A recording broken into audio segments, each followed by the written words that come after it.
এই যে বোকা বোকা জিনিস, ধরুন আমাকে বলে দেওয়া হয়েছে স্টল বসবে না। আচ্ছা, যদি স্টল না বসে আমি পুজো করবো কোথেকে? তো মেলা হবে, মেলায় ওই দোলনা হবে না, নাগরদোল্লা হবে না। What is this? চেদলায় হবে, লেবুতলায় হবে না কেন? আলিপুরে হবে, হ্যাঁ, সন্তোষ মিত্র স্কোয়ারে হবে না কেন? সেরকম আমি কি থিম করব, সেটা কি মুখ্যমন্ত্রী বা তার পুলিশ স্থির করবে? এটা দুর্গাপুজোর ওপরে সম্ভব। এটা আর কোনো ধর্মীয় অনুষ্ঠানে সম্ভব কি? আমরাই ব্যবস্থা নিয়ে নেব। মা দুর্গাকে বললো, এবার বলবো এবার তোমার ছুটি থাক, যখন পুলিশ চাইছে না, সরকার চাইছে না। অদ্ভুত কথা। 85,000 টাকা করে দিচ্ছেন বলে পুজো কমিটিগুলোকে কিনে নিচ্ছে। ধরুন পেপসি, তারাও কি করে? তারা টাকা দেয়, তাদের পোস্টার লাগায়। ঠিক সেরকম ভাবে পেপসি যেমন ভাবে লাগায়, পিসিও তেমন ভাবে লাগাবে, যে আমি 85,000 দিয়েছি, আমার 4টে হাসি মুখ বেকা মুখ চারদিকে লাগাতে হবে। বুঝিয়ে বলুন আপনি আমায়। এই 370 কোটি টাকায় হয়তো ডিএ সমস্যাটাই মিটে যেত, মেটালেন না, কারণ ডিএ সমস্যার থেকে এটা লাভ বেশি। 370 কোটি টাকায় কত লোকের চাকরি হতো প্রাইমারি শিক্ষকে আপনি জানেন? মুখ্যমন্ত্রী এবছরের সঙ্গে সঙ্গে বলে দিলেন পরের বছরে কত টাকা দেবেন, যেন পঞ্চবার্ষিকী পরিকল্পনা। কালকের অনুষ্ঠানটা করতে 60 লক্ষ টাকা খরচা হয়েছে। 60 লক্ষ টাকাটা এসছে কোত্থেকে? কর্পোরেশন থেকে। কর্পোরেশনের ভাড়ে মা ভবানী। বুদ্ধিজীবীরা কোথায়? আমরা তো দেখতে পাচ্ছি, খুঁজে পাচ্ছি না। আপনি পেলে আমার খবর দেবেন। বেরোবে শিগগিরই বেরোবে, দাঁড়ান। মণিপুর নিয়ে বেরোবে। নচিকেতা সেদিন গাইছিল না 21শে জুলাইতে, অত উঁচু মঞ্চ থেকে ও কাচের গুলো দেখতে পাচ্ছিল না, ও মণিপুর দেখতে পাচ্ছিল। দেখুন, ওগুলো তো সবার জন্য, আমার জন্য তো আরো এক ধাপ এগিয়ে, তাই না? পুজোর থিমে কাঁচি বলছেন, আমি তো দেখছি পুজোর থিমে তরোয়াল। হ্যাঁ, আপনাকে তো থিম শেয়ার করতে বলেছে পুলিশের সাথে, আর আমাকে বলে দেওয়া হয়েছে কি করবে আর কি করবে না। আর যেগুলো করবে না বলেছে, ওগুলো যদি আমি না করি, পুজো করারও কোনো যুক্তি নেই। ঘট পুজো করবো। হ্যাঁ, আমাকে বলে দেওয়া হয়েছে যে তুমি এলইডি লাইট লাগাবে না, সার্ফি লাইট লাগাবে না, লেজার লাইট লাগাবে না। আচ্ছা, তাহলে কি আমি ওই আগেকার দিনে ডুম ছিল বাল্ব, সেই বাল্ব ঝোলাবো? টিউব লাইট লাগাবো? তো আজকালকার টিউবও তো আবার এলইডি, বলবে সেটাও লাগাতে দেবে না। এই যে বোকা বোকা জিনিস, ধরুন আমাকে বলে দেওয়া হয়েছে স্টল বসবে না। আচ্ছা, যদি স্টল না বসে আমি পুজো করবো কোথেকে? পুজো স্টলের পয়সা দিয়ে তো পুজো করি। তারপর বলে দেওয়া হয়েছে যে মেলা বসবে। আচ্ছা, মেলার পয়সায় তো মেলা হবে, মেলায় ওই দোলনা হবে না, নাগরদোল্লা হবে না। What is this? চেদলায় হবে, লেবুতলায় হবে না কেন? আলিপুরে হবে, হ্যাঁ, সন্তোষ মিত্র স্কোয়ারে হবে না কেন? এক যাত্রায় পৃথক ফল তো হতে পারে না কারো। আর হয় এটা রাজনৈতিক কারণে করছে, আর তা না হলে অন্য পুজোগুলোয় ভিড় হয় না, এটা স্বীকার করছেন। কারণ একটা পুজোকে চিঠি দেবেন কেন? বাকি তো আরো পুজো আছে। কলকাতা শহরে কি একটা পুজো হয়? অদ্ভুত কথা। দাদা, আমরা এতদিন জানতাম সিনেমা বানাতে গেলে তাকে সেন্সর বোর্ডের সেই সিনেমার ওপর একদম ছুরিকাছি চলে, film certification board of India সে কথা বলে। কিন্তু এবার পুজোর, আরে সেটার থেকেও বাঁচতে গিয়ে এখন আপনাদের এসে গেছে, ওটিটি প্ল্যাটফর্ম এসে গেছে, সেখানে আর সেন্সরের বালাই নেই। হ্যাঁ, কিন্তু মাথায় রাখতে হবে, এই পুজোগুলো হচ্ছে একান্ত আমাদের। আমি কি করব না করব সেটা আমি অন্য লোকে জানাবো কেন? মুখ্যমন্ত্রী বলবেন কে কি খাবে, কে কি পড়বে, সেটা কি অন্য কেউ স্থির করবে? সেরকম আমি কি থিম করব, সেটা কি মুখ্যমন্ত্রী বা তার পুলিশ স্থির করবে? হাইকোর্টের একদম নির্দিষ্ট রুলিং আছে, প্যান্ডেলের উচ্চতা কত হবে, প্যান্ডেলের এক্সিট এন্ট্রি কত হবে, প্যান্ডেলের মধ্যে খোলা পাট কত থাকবে, ঢাকা পাট কত থাকবে। তুমি সেইটা ফলো করো। আমার কি থিম হবে তোমার বলবো কেন? মুখ্যমন্ত্রী বলেছিলেন যে আমি লক্ষ্মী ভান্ডারে টাকা বাড়াবো আর ভোটে জিতবো, তো আমি বলবো কেন? এটা দুর্গাপুজোর ওপরে সম্ভব। এটা আর কোনো ধর্মীয় অনুষ্ঠানে সম্ভব কি? আচ্ছা, 21শে জুলাইয়ের লোক সামলায় কে? কত লোক হয়? দুর্গাপুজোয় আমার বেশি লোক হয় না 21শে জুলাইতে ওই একটা মুহূর্তে সবসময় মিললে বেশি লোক হয়? আপনি আমায় বলুন, 21শে জুলাইয়ের লোক আপনি সামলে দিতে পারলেন? হ্যাঁ, আচ্ছা, আমরা যথেষ্ট পরিমাণে সিসিটিভি লাগাই, but we are not bound to do না। আপনি আমার ফোর্স করতে পারেন না যে এতগুলো লাগাতে পার। প্রত্যেক ছত্রে ছত্রে বলেছে লাগাতে হবে, নয়তো ব্যবস্থা নেওয়া হবে। মানে কি? আমরাই ব্যবস্থা নিয়ে নেব। মা দুর্গাকে বললো এবার বলবো এবার তোমার ছুটি থাক।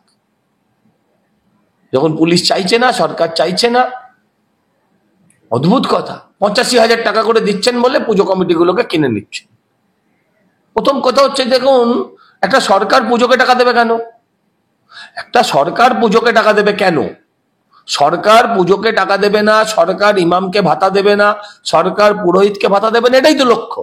সরকার কি করবে? সরকার ইমামের শিক্ষিত বেকার ছেলেটাকে চাকরি দেবে, পুরোহিতের বেকার ছেলেটাকে চাকরি দেবে। সেটা দেবে না সরকার। সরকার ভাতা দিয়ে দেবে, ডাইরেক্ট ক্যাশ, ডাইরেক্ট বেনিফিশিয়ারি। আপনি আমাকে বুঝিয়ে বলতে পারেন যে ওই টাকা নেওয়ার পর তো ওনার ছবি লাগাতে হবে প্যান্ডেলে? মানে কোকোকোলা, ধরুন পেপসি, তারাও কি করে? তারা টাকা দেয়, তাদের পোস্টার লাগায়। ঠিক সেরকম ভাবে পেপসি যেমন ভাবে লাগায়, পিসিও তেমন ভাবে লাগাবে যে আমি 85,000 দিয়েছি, আমার 4টে হাসি মুখ বেকা মুখ চারদিকে লাগাতে হবে। কেন ভাই? আচ্ছা আপনি আমায় বলুন তো, যে রাজ্যে মানুষ দিয়ে পাচ্ছে না, হাজার হাজার মানুষ রাস্তায় বসে আছে, যে রাজ্যে হাজার হাজার চাকরি প্রার্থী, যারা যোগ্য, যারা পাশ করা, তারা রাস্তায় বসে আছে, আপনি বলুন প্রায় 370-75 কোটি টাকার এই বাজেট পুজোয় খরচা করার, বুঝিয়ে বলুন আপনি আমায়, এই 370 কোটি টাকায় হয়তো ডিএ সমস্যাটাই মিটে যেত। মেটালেন না, কারণ ডিএ সমস্যার থেকে এটা লাভ বেশি। 370 কোটি টাকায় কত লোকের চাকরি হতো প্রাইমারি শিক্ষক আপনি জানেন? 30,000-35,000 টাকা করে তো মাইনে, কত লোকের চাকরি হতো আপনি বুঝিয়ে বলুন। মুখ্যমন্ত্রী এবছরের সঙ্গে সঙ্গে বলে দিলেন পরের বছরে কত টাকা দেবেন, যেন পঞ্চবার্ষিকী পরিকল্পনা। পরের বছর অব্দি আপনি মুখ্যমন্ত্রী থাকবেন কিনা সেটা সন্দেহ আছে, আপনি আগে ঘোষণা করে দিলেন। এটা সরকারি মঞ্চ। কালকের অনুষ্ঠানটা করতে 60 লক্ষ টাকা খরচা হয়েছে। 60 লক্ষ টাকাটা এসছে কোত্থেকে? কর্পোরেশন থেকে। কর্পোরেশনের ভাড়ে মা ভবানী, সেখানকার কর্মীরা কখনো পেনশন পায় না, কখনো ডিএ পায় না, কখনো তাদের গ্র্যাচুইটি হয় না, কিচ্ছু হয় না। সঠিক সময় 100 দিনের লোকেদের মাইনে হয় না।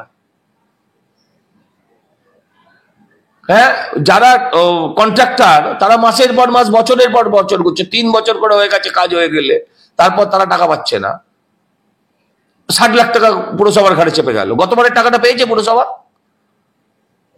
আপনি আমার উত্তর দিন। এ তো লোক ঠকানো চলছে। যে কন্ট্রাক্টরকে দিয়ে কাজ করায় তারা টাকা পায় না পরে। এই অনুষ্ঠান করার কি দরকার? ভার্চুয়াল করলে তো পারতেন এটা। আপনি প্রত্যেক পুজো কমিটিকে তো ভার্চুয়ালি করতে পারতেন।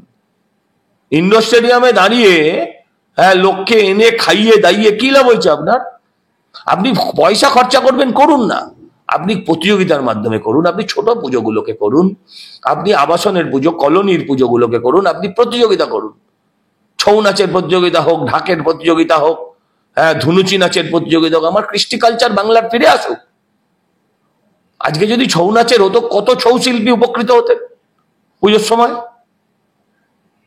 মুখ্যমন্ত্রী তো ওইভাবে টাকাটা দেননি। টাকাটা যে উদ্দেশ্যে দিয়েছেন, সে উদ্দেশ্যে কাজ করতে হলে এগুলো ছাড়া অন্য কোনো রাস্তা নেই। যদি উনি চাইতেন এই টাকাটাই খরচা করতেন, কিন্তু উনি অন্যভাবে করতে পারতেন। তাতে আমার কৃষ্টি কালচারের ডেভেলপমেন্ট হতো, আমার অনেক হারিয়ে যাওয়া জিনিস সামনে আসতো, অনেক সাধারণ মানুষ উপকৃত হতো। আর এরা খালি বলে পুজোর সময় মার্কেট তৈরি হয়। শুনে রাখুন, এই মার্কেট যারা পুজোকে বিশ্বাসী করতো না, ঠাকুরকে বিশ্বাসী করতো না, সেই বাম আমলে ওই মার্কেট হতো। পুজোর সময় জামা কাপড় কি আপনি প্রথমবার কিনছেন? আপনার বাবাও কিনেছে, আমার দাদুও কিনেছে। অতএব মার্কেট তখনও হতো, মার্কেট তখনও হতো, মার্কেট এখনো হয়। হ্যাঁ, এই হচ্ছে ব্যাপার। সজলদা, আপনার কথা সূত্র ধরেই বলবো, ক্লাবগুলোকে যে বলা হলো বিদ্যুতের দাম বেড়েছে, তাই বিদ্যুৎ বিলে 75% ছাড় দেওয়া হবে। এতদিন আমরাও বিদ্যুৎ বিলে ছাড় দেওয়া হবে না, হাতের মাথা। ওই বড় বড় কোম্পানির buy one get one free, ওই বাই ওয়ানেই তোমার দাম তুলে নিয়েছে। বিদ্যুতের দাম ছাড় দিয়েছে, বিদ্যুতের টাকা জনগণ দিয়েছে। 440 কোটি টাকা উনি খেয়েছেন, তার কারেন্ট তো ঝটকা তো আমাদের লেগেছে। কোন ব্যবসায়ী সংস্থা কখনো ফ্রি দিয়েছে? কোত্থেকে ফ্রি দেবে? তারা ফ্রি দেয়নি, তারা ক্লাবকে ফ্রি দিয়েছে, সস্তা দিয়েছে। সেই সস্তার পয়সাটা আমাদের ঘাট দিয়ে উসুল হচ্ছে। হ্যাঁ, মুখ্যমন্ত্রী এমন ভাবে টাকা খরচা করছেন যেন মনে হচ্ছে একদম বাবার টাকা খরচা করছেন। আসলে তা নয়, ওটা আমার বাবার টাকা, ওটা আপনার বাবার টাকা, এটা আমাদের ট্যাক্সের টাকা। ট্যাক্সের টাকা গভর্নমেন্ট কনস্ট্রাকটিভ কাজে খরচা করবে, মোচ্ছবে নয়। আর সরকার ধর্মনিরপেক্ষ, সে পুজোয় দেবে কেন? আমি তো বিজেপি করি, সাম্প্রদায়িক, আমরা তো হিন্দুত্বের কথা বলি, হিন্দুদের পুজো। মুখ্যমন্ত্রী মন্দির বানাচ্ছেন, কেন মন্দির বানাচ্ছেন? হিন্দু ভোট ব্যালেন্স করার জন্য। মন্দিরের জমি পেলেন, টাটার জন্য জমি পেলেন না, যেখানে 10,000 লোকের চাকরি হতো, তাই না? আবার এদিকে মন্দির বানাচ্ছেন, আবার যারা মন্দির ভাঙছে সারা পৃথিবীতে হিন্দুদের, তাদের আবার তোল্লা দিচ্ছেন। উনি যদি ভাবেন যে উনি ইতিহাস হয়ে যাবেন, তাহলে উনি ভুল করছেন। কারণ উনি ডান হাত দিয়ে মন্দির বানিয়ে বাঁ হাত দিয়ে যাদেরকে আশীর্বাদ দিচ্ছেন, তারা ওই ওনার যে কীর্তি, সেই কীর্তিকে রেখে যাবে না, তারা এটা ভেঙে দেবে সুযোগ পেলে। এরপর কি মা দুর্গার মূর্তির ছবিটাও আগে পাঠিয়ে রাখতে হবে? কারা কারা আসছে সেই গেস্ট লিস্ট আগে থেকে পাঠিয়ে রাখতে হবে? মা দুর্গার মুখ এখন বলে দেবে যে আমার মুখের মতন করতে হবে, কারোর মুখের মতন করতে হবে, তখন কি করব? বাংলা জুড়ে হিন্দুদের ওপরে কি বাংলায় এমার্জেন্সি চলছে? সুপার এমার্জেন্সি চলছে, কিন্তু হিন্দুরাই বুঝছে না, বুঝলেন? এটাই হচ্ছে যন্ত্রণা। এটা কি শিল্পের ফ্যাসিবাদ? কারণ আগের বারের মতো কেউ আর মানে আমরা দেখেছিলাম যে রাম মন্দিরের শিল্পের ফ্যাসিবাদ মানে শিল্পের ফ্যাসিবাদ কোথায়? শিল্পের ওপর ফ্যাসিবাদ, শিল্পের ওপরে ফ্যাসিবাদী আক্রমণ। হ্যাঁ, এটা বলতে পারে। আমি কি করব না করবো সেটা তোমায় বলবো কেন? ওয়াই? কি মগের মুল্লুক না মামাবাড়ির আবদার? বুদ্ধিজীবীরা কোথায়? আমরা তো দেখতে পাচ্ছি খুঁজে পাচ্ছি না। আপনি পেলে আমার খবর দেবেন। বেরোবে, শিগগিরই বেরোবে, দাঁড়ান। মণিপুর নিয়ে বেরোবে। নচিকেতা সেদিন গাইছিল না 21শে জুলাইতে, অত উঁচু মঞ্চ থেকে ও কাচের গুলো দেখতে পাচ্ছিল না, ও মণিপুর দেখতে পাচ্ছিল। হ্যাঁ, মুস্তাফার মতন একটা ওই স্কার্ফ জড়িয়ে কি সুন্দর গাইছিল, তুমি আসবে বলে। আগে জ্যোতিবাবুর উদ্দেশ্যে গাইতেন, সুভাষবাবুর উদ্দেশ্যে গাইতেন, তুমি আসবে বলে। এই অনুদান প্রকল্প, ভাতার প্রকল্প কতদিন চলতে থাকবে? কারণ একটা ক্লাব যে 10 কোটি 20 কোটি টাকার পুজো করে, তার কাছে তো এই 75,000 টাকার অনুদান কি দরকার? এই যে জিনিসপত্র, সে 10 কোটি 20 কোটির পুজো করে আমি জানি না, কিন্তু আমি এটাও বিশ্বাস করি যে বেশিরভাগ ক্লাবের পুজো এখন তৃণমূল অধ্যুষিত। আর তৃণমূল যেখানে আছে সেখানে 85,000-এর কোনো মূল্য নেই। শুনুন, সবাই ইচ্ছেতে নেয় না, বুঝলেন? না নিলে আবার শহীদ হয়ে যাবে, এই ভয়তে অনেকে নেয়। ভয়ঙ্কর অভিযোগ। হ্যাঁ, আমি আপনাকে দায়িত্ব নিয়ে বলছি। আপনি কি ভাবছেন তাদের মনে হয় না যে এই টাকাটা নেওয়া উচিত নয়? বহু পুজো কমিটি ভাবে টাকাটা নেওয়া উচিত নয়, কিন্তু তারা জানে যে আমি ওই টাকাটা যদি না নিই, হ্যাঁ, তাহলে আমি আইসোলেটেড হয়ে যাব, আমি চিহ্নিত হয়ে যাব, এই ভয়ে নেয় আবার অনেকে। সজল দাদা, আমরা দেখলাম এমনকি ভিআইপি পাস রাখতে উনি বারণ করেছেন, কি বলবেন এটা? ওনার বাড়ির লোকেদের ঢোকাবো কোথা দিয়ে তাহলে? আচ্ছা, আমার পুজোয় আমি ভিআইপি রাখবো না ভিভিআইপি রাখবো, উনি সিদ্ধান্ত নেবার কে? উনি প্রবেশদ্বার নিয়ে বলতে পারেন। অনধিকার চর্চা করার ওনাকে অধিকার কে দিয়ে? পুরো রাজ্যটাকে যদি ভাবেন আমার জমিদারি, তাহলে তো বড় মুশকিল। আবার জমিদারিটা আবার জায়গায় জায়গায় সত্ত্ব দিয়েছেন, কোথাও শাহজাহানকে দিয়েছেন, কোথাও জাহাঙ্গীরকে দিয়েছেন, কোথাও বাবরকে দিয়েছেন, কোথাও জেসিবিকে দিয়েছেন।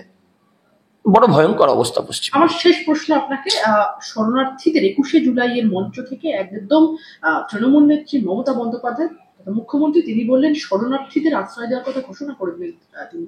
রাজ্য কিভাবে শরণার্থীদের আশ্রয়? আপনি ওনাকে কি ভাবতে পারেন? আপনি ভাবছেন উনি পাগল। কারণ রাজ্য কখনো শরণার্থীদের আশ্রয় দেওয়ার কথা বলতে পারেন না। উনি বলতে পারেন না যে আমার দরজা খোলা আছে। তুমি রাষ্ট্র নয়, বেশি তুমি রাষ্ট্র নয়, তুমি রাজ্য। রাজ্যটা পারে না। কিন্তু আপনারা যেটা ভুল বুঝছেন, উনি শরণার্থীদের আনার জন্য বলেননি, আর কেউ আসবেও না। যারা ওখানে আক্রান্ত তারা ভাবছে আমি বাংলাদেশে মরবো। পশ্চিমবাংলা এসে তারা কেন মরতে যাবে? যারা ওখানে আক্রান্ত তারা ওখানেই মরবে, পশ্চিমবঙ্গে এসে কেন মরতে যাবে? কিন্তু উনি যেটা করলেন, এই রাজ্যে যারা অনুপ্রবেশকারীরা যারা আছেন এতদিন ধরে, হ্যাঁ, যেমন ধরুন শাহজাহান, সে তো একটা অনুপ্রবেশকারী, তার স্কুল কলেজ সবই ছিল বাংলাদেশে। রোহিঙ্গা যারা আছে তাদের বার্তা দিলেন, দেখো আমি তোমাদেরই লোক, আমি অনুপ্রবেশ চাই।